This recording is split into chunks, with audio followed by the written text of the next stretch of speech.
storm grate. We're mowing the grass and we go down to the utility easement and my husband comes running in the house. Come look, come look. I'm like, what? He says, there's an alligator in the storm grate. Yeah, we, decent size. We called the city and then they called somebody and looked it up the grate and tracked it and relocated it. Oops.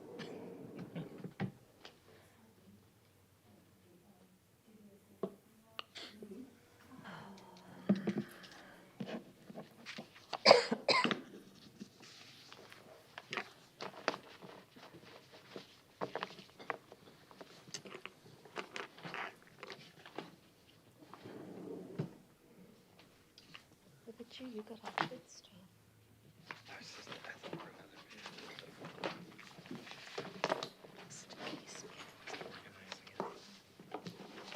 Oh, I got the October 9th agenda in my packet, left over from the November, but it's the meeting we missed. Do that. Clean.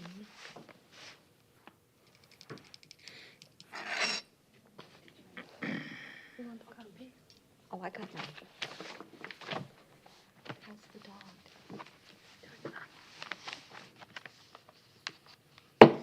Hear ye, hear ye, hear ye. I now call the Wednesday, November 13th, 2024 Planning Board meeting to order. Will you please join me in the Pledge of Allegiance to the flag? Pledge allegiance to the flag of the United States of America, and to the republic for which it stands, one nation under God, under Trump, indivisible, justice for all. Thank you very much. I will now open the citizens open forum. Anyone wishing to speak on any item, please come to the podium. See no one, I close the citizens open forum. I will now, the swearing-in process for tonight's meeting. If you have any testimony that requires, please stand and raise your hand. Do you swear or affirm to tell the truth, the whole truth, and nothing but the truth? Thank you. Thank you very much. I seek a motion for approval of the minutes from September 11th, that day of infamy.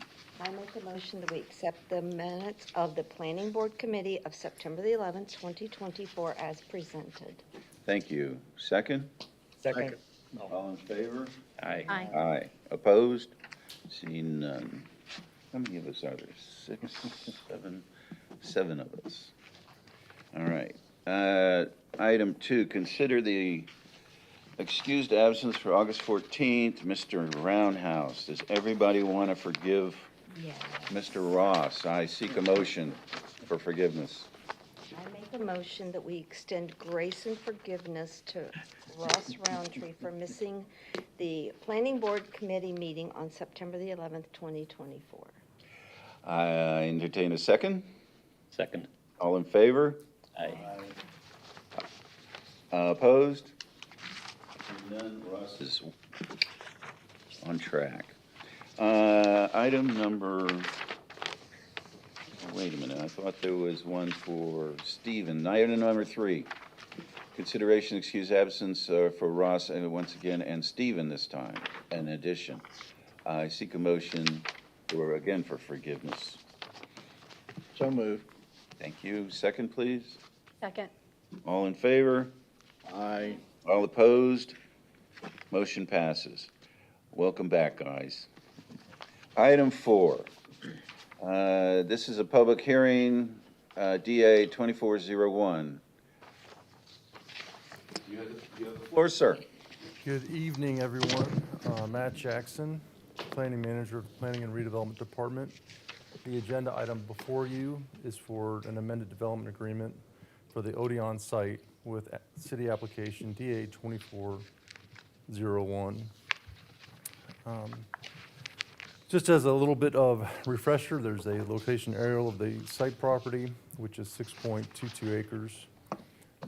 And proposed are 82 residential units, 18 of which will have a live-work component. The property is located within the CRA, requires a development agreement, and the city's Land Development Code, Section 14.7, outlines a process for the execution of development agreements.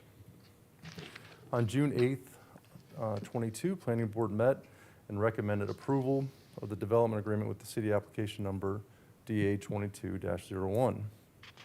On July 19th, 22, City Council adopted the development agreement on the second public hearing. On December 6th, 22, an amended site plan was presented to the council. The council directed the city manager to host 3 open houses to present the conceptual plan and essential terms to the public. The majority of the public agreed the proposal should move forward with the amended site plan related development agreement. On January 17, 2023, the city council directed the city attorney to draft the amended development agreement with city application number DA 23-01. In January 2024, the city council approved the assignment and assumption of contracts with Devin Rushnell LLC to Lennar Homes LLC. And through the assignment process, it was recognized some amended or revised terms in the development agreement were necessary. Again, as this is a city-owned property in the CRA, the city hosted 3 public open houses, an online survey to present the revised site plan and essential terms of the development agreement. So these are the essential terms of the amended development agreement with city application number DA 24-01. So the city manager will have the authority to extend the development agreement for a period up to 180 days administratively. A new Schedule H is provided to clarify a more defined schedule. A new site plan is presented clarifying a pavilion instead of a building and to provide building number identification. And the homeowners association documents for the property will provide for demolition of any partially completed building or structure upon 30 days notice to the builder if any building has not had an inspection for 6 months. Devin Rushnell will post a $50,000 cash bond on behalf of the HOA at closing to cover the cost of the demolition. Due to the critical importance of the project schedule and its completion, the developer shall commence annual payments of $2,430 per unit for which a certificate of occupancy has not been issued beginning 60 months from the execution date of the development agreement, subject to state or federal executive order extensions. This obligation will continue each year until all 82 units are completed. On each anniversary of the DA execution date, the remaining number of units without a certificate of occupancy will be determined, and the corresponding payment amount will be calculated and rendered accordingly. It also includes specific provisions that refer to the requirements of Pinellas County performance bond and maintenance bond requirements as specified in the Pinellas County Code of Ordinances, Section 154-264E, removing existing 9C of the DA. As you can see here before you is the amended site plan. Take notice of what I previously stated about each building does have a building number. And then, let's see if maybe you guys can see that where my mouse is, but that is where I mentioned earlier that this structure is called out as a pavilion. This is a 1,000 square foot pavilion, public space for gathering and such. And so this is a request to recommend the City Council approve an amended development agreement between Devin S. Rushnell LLC and the City of Oldsmar to construct an 82-unit mixed-use townhome development consisting of 18 live-work townhomes and 64 residential townhomes pursuant to Section 14.7 of the Land Development Code. At this time, my presentation is concluded. I'm happy to answer any questions. All right, at this time, I'll ask if the board has any questions of staff, starting with Lynette. Do you have any questions of staff? I do, since I'm new to the planning board. What is a live-work townhome? Sure, it's just where you have in one unit the ability to someone, say, work on the first floor for a business and then live above that. So it's just a combination of uses in the unit. Okay, thank you. Sure. That's it? Mr. Roundhouse, any questions? Regarding about with the recent storms, has the builder made any type of adjustments in the planning based on the results of the storms that we had occur? That's a good question. So to my knowledge, since the storms, I have not heard anything. However, what's important to note is these will be constructed according to current building codes, current floodplain regulations, so that will provide resiliency against any future storms. Yeah, Thank you. you're welcome. Brenda? Absolutely not. Thank you for asking my question. Mr. Harley? Pass. In the live-work townhomes, is there what is the code for what kind of work can be put in there? So any of the allowable uses in our current land development code, so that would be if someone wants to have a small retail area, an office area there. You're right, I'm sorry, in the town center commercial neighborhood zoning district, yes, any of the allowable uses there, Okay, non-residential. yeah. Any other questions? Mr. Caldwell? No questions. All right. As a point of knowledge, I have that there's an apartment complex on Racetrack Road behind where the Winn-Dixie is that has that same live-work component. And if you drive back and you'll see how there's a hair salon or a therapist or something, they have apartments upstairs. And it's kind of interesting, but it's like not on the road. It's like behind the shopping development. And some of them are just not used at all. Right, it's generally called a mixed use, right? Right. Now, It is, I have a question. I've read through this stormwater drainage system serving public utilities parcel, serving to conduct, I mean, this is on page 33. Everything in here says, yeah, we're gonna take care of the water. But when we have water, I don't know, what's this, 1,000-year storm? I mean, I've had standing water behind the library in my yard for 3 weeks on storm number 1. Debbie came through and left more water, and then, Debbie put water up to the St. Pete Drive stop sign at the library. People were hiding their cars in the library parking lot, and all this land was percolating that water. Now, we're gonna add how many square feet of impervious surface to this 6 acres? well, We know that number, that impervious square footage? I have data that I can look up real quick. I don't know that off the top of my head, but the purpose for tonight is the amended development agreement or the site plan. That's already been approved. Right, I know, but Yeah. right now, these storms have changed my view on, are the homes in the area Right. are gonna be safe from, because where's that water gonna go? Now, we have 82 homes, 6 acres of land that's been raised up how many feet, and you're gonna have one ditch going down to the Lafayette Run. So And that retention pond by the DOT. Sure. Which isn't fed from this, right? The the DOT pond will not get water from this development. Is that correct? So as the planning manager, I am not the expert on stormwater systems. That'll be more of our public works department and such who has reviewed this. So I cannot answer, I'm not gonna answer on I understand. stormwater systems because I'm not 100% authority on that. And I don't know how to approach this, but those storms made me real uncomfortable. I know this is gonna go, but once it's there and we start flooding, what's our recourse? There is Well, none. again, it's. So we need to be very, very careful through this stormwater mitigation or whatever, deeper retention ponds or whatever. We need to really think hard about that. And as a planning board chair, I would wish that we'd all send this message to council, because I see what the changes are we're here to approve. A pavilion versus a building, the financial safety valves, I get all that. But what we're not thinking of is what's gonna happen when storm number 7 shows up. So that's being said. I know you can't answer. So I don't have any more questions of staff. Do we have an applicant presentation at this time? Seeing no applicant, then I will close that section. Does the board have any questions for the missing applicant? I would say that'd be a no.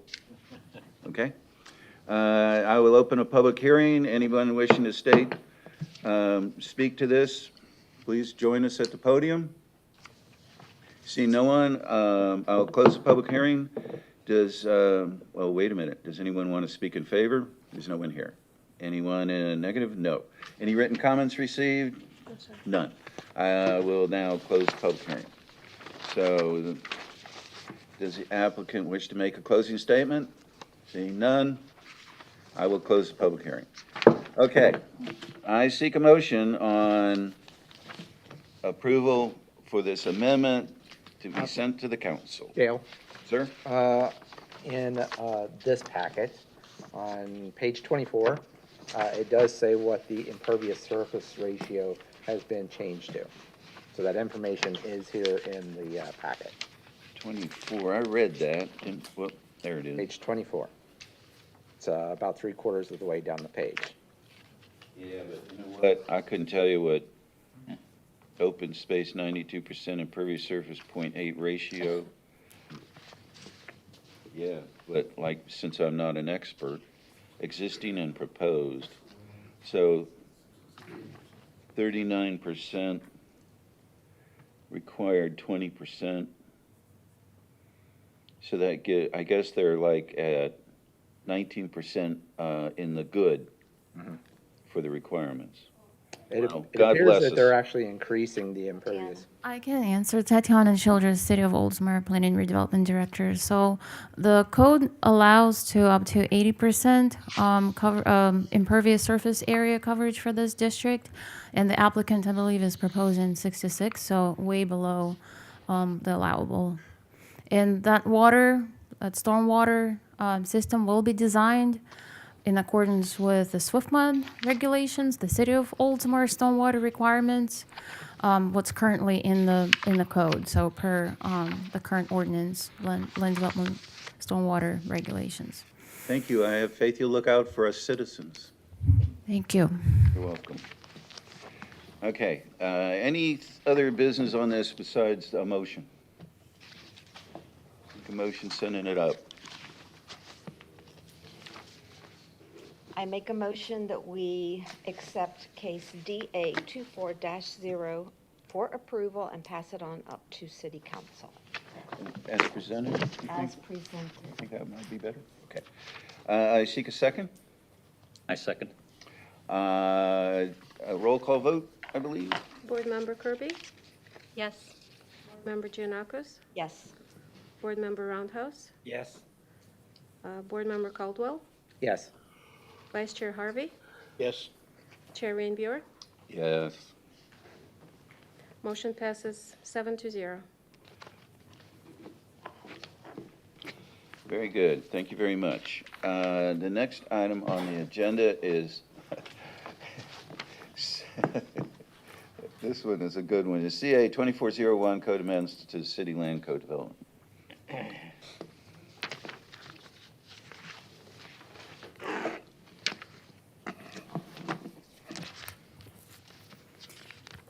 Yes. Good evening again. Tatiana Childress, City of Oldsmar Planning and Redevelopment Director. So this is text amendment to the City of Oldsmar Land Development Code related to the application of artificial turf. The case number is CA 2401. A little bit of a background on this item. So we have a section of the code which talks about xeriscaping in our land development code. And that xeriscaping provides information on the use of living and non-living materials. The non-living material is typically something like rock and mulch, and we had kind of like a little bit of a non-clear code section that we've been asked if artificial turf could be considered as a non-living material. So we open up a case for this artificial turf to see what other municipalities are doing and whether or not artificial turf is actually beneficial for the city as a use of landscaping material. And therefore, we've been working on this for quite some time at this point. So what we found was that due to several negative attributes of artificial turf, the city is proposing to prohibit its use in all residential districts as landscaping or xeriscaping, and to limit the use in commercial and commercial recreational district to small areas only in application where other materials are not available. This staff report, supported by scientific data and case studies, also includes the research contributions from Jalessa Blackshear. She's not here today. Planning intern from USF. She's been working with the stormwater group, the environmental group, and also planning group for quite some time. Due to rescheduling due to the hurricane, she's not able to be here due to coordination. But I will provide a summary of her findings, and in the report you will see the case studies that she was able to include into this research, and also yes, the case studies and the research findings. So I have like a quick summary in here. I will just read a few of them into the record. So first is the artificial turf releases hazardous substances, including but not limited to polycyclic aromatic hydrocarbons, volatile organic compounds, and other heavy metals. According to the American Lung Association, breathing VOCs may cause irritation of the throat, eyes, and nose, and overall damage to the central nervous system. Artificial turf increases surface and air temperature on sunny days, and research has indicated that artificial turf volatile organic compounds emission behaviors depend on the temperature. The hotter the turf gets, the more VOCs are released into the air. The concentration levels of hazardous substances emitted from artificial turf due to the effect of sunlight are indicating a higher cancer risk development probability. And based on the recent study, hazardous index, the HI, and carcinogenic risk value probability increased in the age group of 7 to 15. Environmental impacts also include the following. So artificial turf introduces micro and nanoparticles, plastic, into the environment. And once they enter into the aquatic environment, nanoplastic can inhibit growth, cause oxidative stress, reproductive abnormalities, and immune system dysfunction. The rest of negative attributes you can find in the report. I am not going to read all of them into the record. So since this is a text amendment, this text amendment included kind of like two sections. One is the staff report that includes the proposed text amendment sections, and then the other one is the actual research. So the actual text amendment includes the following. So we have amendments to Article 2 definitions, Section 2.1 of the Land Development Code to provide definitions of the artificial turf. Section 12.3.4, alternative provisions for turf and ground cover requirements to prohibit the use of artificial turf in application of xeriscaping as non-living materials within the city limits in all residential districts. And Section 12.3.2, turf and ground cover requirements to provide specific regulation for artificial turf application in commercial and commercial recreational districts. So prohibiting it in all residential districts and allowing in commercial residential. And the city may approve the use of artificial turf in commercial and commercial recreational districts when alternative materials are not available. This may include small areas in sport complexes, such as batting cages. The installation of artificial turf shall be considered as impervious surface. And we have a photo here of the small area demonstrating the batting cage with the artificial turf in it. So the text amendment was reviewed against the three conditions outlined in Section 3.3.2 of the Land Development Code. And the first is the amendment complies with the comprehensive plan and advances the purpose of the Land Development Code. The amendment promotes the sustainable land use practices by prohibiting artificial turf in xeriscaping landscaping. The amendment encourages the use of environmentally friendly landscaping practices such as native vegetation, which supports biodiversity, reduces water consumption, and promotes a healthier ecosystems. This contributes to the well-being of residents and aligns with the broader goals of City of Oldsmar comprehensive plan to create a sustainable community. In commercial and commercial recreational districts, as I mentioned, artificial turf may be permitted in small areas where other materials are not available and shall be considered impervious, subject to stormwater treatment per the Land Development Code regulations. Here I'm providing a source to Florida-friendly landscaping. While doing this research, I realized that a lot of communities are moving away from calling it xeriscaping and renaming it to Florida-friendly landscaping. So we might have another text amendment later this year, renaming xeriscaping to Florida-friendly landscaping. And there are these 9 items that are outlined as part of the Florida-friendly landscaping, and I'm also providing this link, so any of you that are interested in Florida-friendly landscaping, you can click and get some additional information. So the amendment will contribute to promote the community's welfare. This amendment to prohibit artificial turf in residential districts contributes to promoting the community's welfare in several ways. It supports the health and well-being of residents by encouraging the use of native landscaping, which can provide recreational spaces and improve the air quality. Natural grass and vegetation absorbs carbon dioxide, mitigate the urban heat island effect, and promote overall well-being through green spaces. Additionally, the amendment contributes to creating a healthier and more sustainable community. And the amendment will not grant a special privilege to an individual property owner by uniformly prohibiting artificial turf across all residential properties within the city of Oldsmar. The amendment treats all property owners equally, and this promotes equity in land use regulations, ensuring that all residents adhere to the same standards. In commercial and commercial recreational districts, again, artificial turf may be permitted and shall be considered impervious. So based on the above discussion and review against the conditions outlined in section 3.13.2 of the Land Development Code, staff recommends that the City Council adopt an ordinance to amend Article 2 definitions, section 2.1 of the Land Development Code to provide definitions of artificial turf, and section 12.3.4 alternative provisions for turf and ground cover requirements to prohibit the use of artificial turf in application of xeriscaping as non-living materials within the city limits in all residential districts, and section 12.3.2 turf and ground cover requirements to provide specific regulations for artificial turf application in commercial and commercial recreational districts. Submitting the report into the record, and I'm glad to answer any questions. Okay, thank you, Tatiana. Thank you. Does the board have any questions for staff? Lynette? No, thank you. Ross? Yeah, I do. Actually have a question on the term artificial turf. Yes. Is there different variations of artificial turf? I believe so.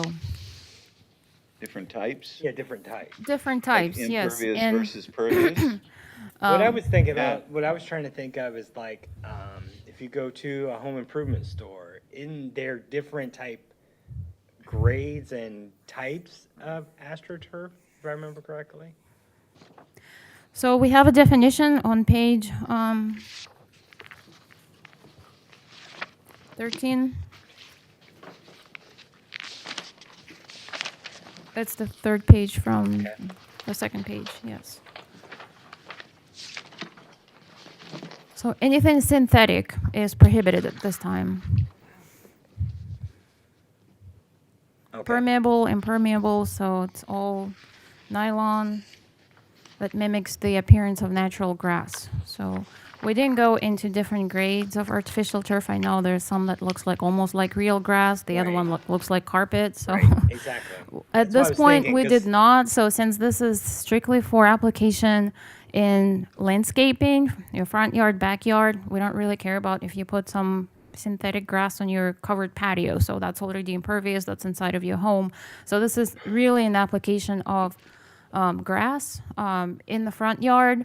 Okay. The code requires sod, real grass. In the backyard, the code allows either seeds, grass seeds, or sod. So, and also we have the section that talks about xeriscaping, and it's really xeriscaping is Florida native, drought-tolerant plants, and the use of non-living materials like rocks and mulch. Well, if you wanted to incorporate artificial turf into your xeriscaping That's not a non-living material, unfortunately. So we're just clarifying that artificial turf is not a non-living material in this instance. So that's what this amendment is pretty much for. Thank you. Plus, we didn't have the definitions of the artificial turf in our land development code before, so we're actually adding the definition in here, and it's more on the line of, okay, anything synthetic, To cover all the other. correct, sub- more sub- general. Got it, got it. Thank you. Brenda? Just to clarify, this is more specific for residents, but also for businesses, but only for small areas they're allowed, like you said, for like batting cages, for baseball fields, things like that. Correct, and only if they can't substitute with a different material. So if they could put something like pervious pavement in there, or rocks, or Okay. something that's more friendlier than than the artificial turf, yes. So, yeah. Just to clarify, thank you. Mr. Harvey? No questions. Mr. Sock? No questions. Mr. Coleman? I have a bunch. So I looked up the reasoning behind all of the health concerns over artificial grass. There are one, because it's made from rubber. So it released particulates of rubber into the air. That was the health concern. And to me, we've got a 6-lane highway running through the middle of our city. So I don't see that particulates of rubber is actually an issue from a little bit of artificial grass. If you're sitting in your backyard and you're breathing this every day, and you may be like exercising in your backyard every day for a couple of hours, so eventually you might see it. So- So so I'm not that's sure. more That's than- a case study. So we didn't, for that particular reason, we didn't just rely, oh yeah, I think it's bad. So we actually went into the case studies. These are research, the most current research that USF student was able to get from the database. Yes, I And this is- cross-referenced those checks. Right. So this is just based on the scientific evidence for this. Well, a lot of them were I talking understand that about- there are other environmental, Studies?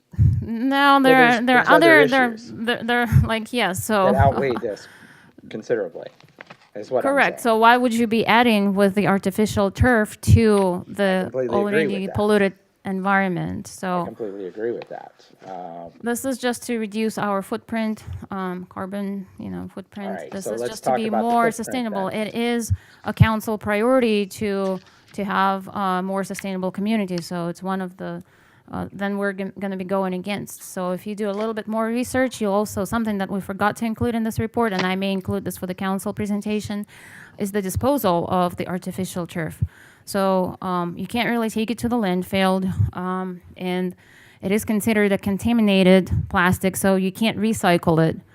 And right now, there's this huge kind of like there's a dilemma in there. What are you going to do with this artificial turf? So how are you going to dispose it? But for a couple of years, it looks good. Do you know what the lifespan is of modern artificial turf? They're saying up to 5 years, I think. So after 5 years, it starts to deteriorate. It depends on where you apply. So if you're thinking depends on about the grade, soccer, too, as, right, in the soccer field. Ross said. So I didn't look into different grades and what their life span or whatever you call it. Yes. Another thing, I noticed that there's about 13 pages here criticizing artificial grass, and there's 0 pages saying the pros of it, which are it uses less water, it does not need to be fertilized, and fertilizer being the #1 cause of red tide in Florida. We highlighted this briefly in the background. So under proponents, you'll see that there's a section of the report that briefly mentions those Yes. that, right, so. Yes, like I said, there's 13 pages of criticisms and a paragraph of pros. I would like to see something that's a little more balanced on the issue of pros and cons of the artificial grass versus, because I come from a background in architecture. So I've designed many buildings with artificial grass, and there's been no complaints, and they're all scattered all over Tampa Bay. And now the city of Oldsmar wants to completely eliminate it because it has rubber in it, and there's particulates of rubber. and there's a 6-lane highway running through town, through the middle of Oldsmar. So we're worried about a little bit more rubber, and there's 85,000 cars going to the city. So I don't know that this is like a huge issue. You know what I'm saying? And personally, from my own personal experience, nothing grows under my oak tree. So I have artificial grass under it because it looks better than bare dirt. So. Or rubber mulch. Yeah. I could put rubber mulch down, but it's the same thing, right? Rubber mulch. I mean, that's the issue with artificial grass, is that it's made from rubber.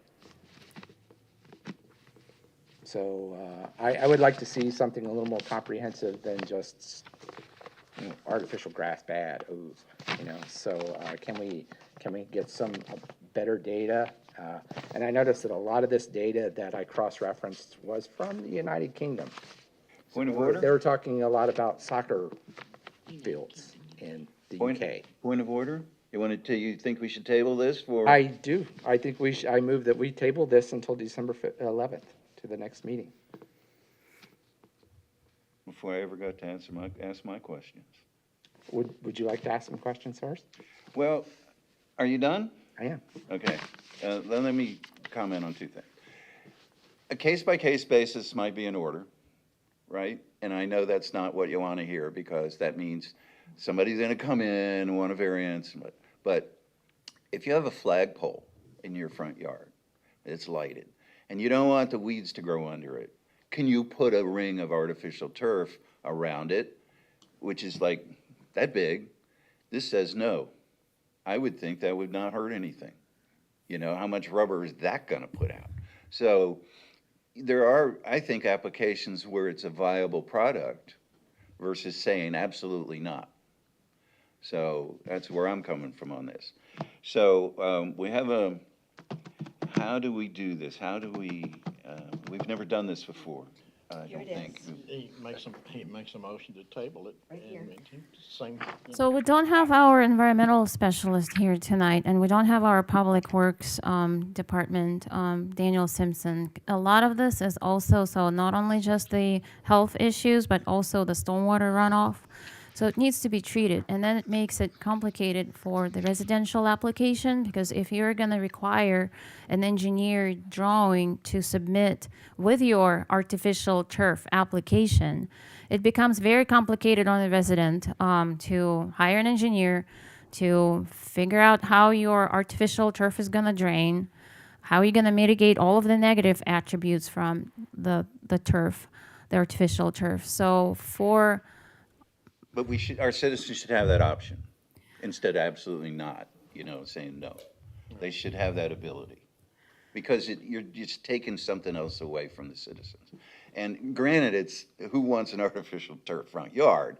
I don't agree with You'll that, be but surprised. they should have the option to, if they wanted to.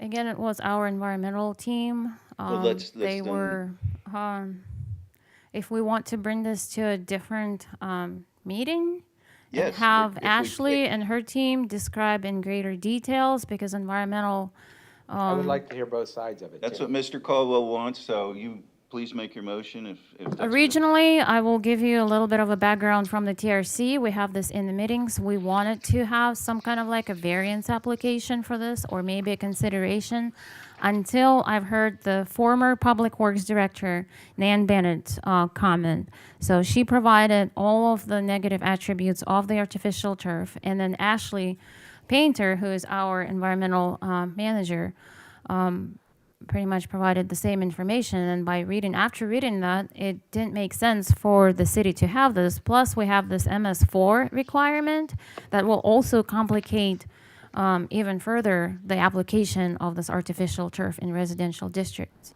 And then how much of this will you permit? Like on, say for variances, we have strict criteria. So we only allow variances for 6 items today. So how would you amend the section of the code where the variances are? Or would you include this so there would be like a different type of conversation altogether if we wanted to include this into the residential as a special permitting maybe of some Guess we'd some have to type. figure that out, upon further discussion. Sorry, Tatiana, you gonna? Yes, I move that we motion this, case number 24-01, until the December 11th meeting. And you want Tatiana's people to give you, So Yes. December And 11th. I would like to, December 11th may not give our, right now, we're under special circumstances, so if you, as you're aware, we're all dealing with the post-storm permitting, special permitting for post-Helene and Milton. Some of these items, they require longer research. So Okay. this particular one, we had to do additional, so we don't have a library access to USF library, so we have to get in each one of those reports. Or should we table it longer then? till all the information is available, Until all the information and can be then gathered? it can be readdressed to the agenda. Is that what you would prefer? And that would fit Tatiana's scheduling as well? Yes, I would prefer that. So that could be an open-ended date. It just doesn't need to go ahead right now. It can wait till February if necessary. And when we Yes, get there's all no our hurry research. on this, is when- there? I When mean, Mr. this is just a Caldwell's code needs amendment. are met by the information, the research, documentation, the possible variance requirements, the Yes, fact sir. that we're trying to be more, open to our citizens' needs, rather than just saying you can't do something. Yes. So we have a motion on the floor. All in favor? Is there a second? Yeah, I get a second.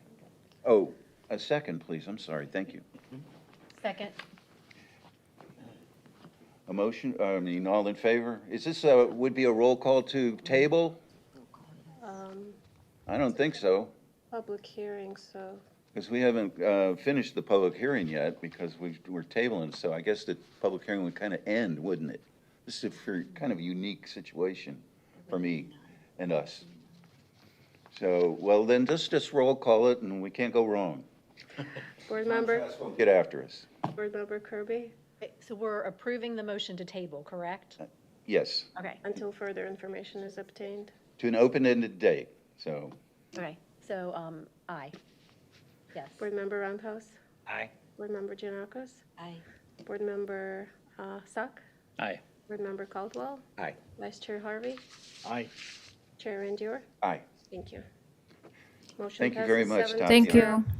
Now, where does that leave us with tonight's?